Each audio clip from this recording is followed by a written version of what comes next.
ఈ వీడియోలో కుతుబ్ మినార్ చరిత్ర గురించి తెలుసుకుందాం. విక్రమాదిత్య మహారాజు గారు 5వ శతాబ్దంలో భారతదేశాన్ని పరిపాలించారు.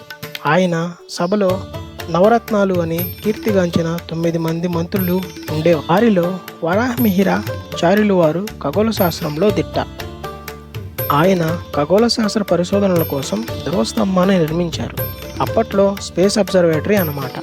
ధ్రువస్తంభం చుట్టూ 27 దేవాలయాలు నిర్మించారు. అవి ఖగోళ శాస్త్రంలో ఉన్న 27 నక్షత్రాలకు సంకేతం.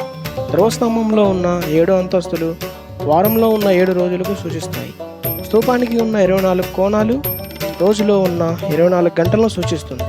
ఇంతటి గొప్ప నాగరికత ఉన్న భారతదేశ చరిత్ర కాలక్రమేణా వివిధ రకాల ఆక్రమణలకు దాడులకు గురై అంతరించిపోయి ఢిల్లీ సుల్తాన్ వారి కాలంలో ధ్రువస్తూపం ఇస్లాం వారి విజయ ప్రతీకగా మార్పు చెందింది.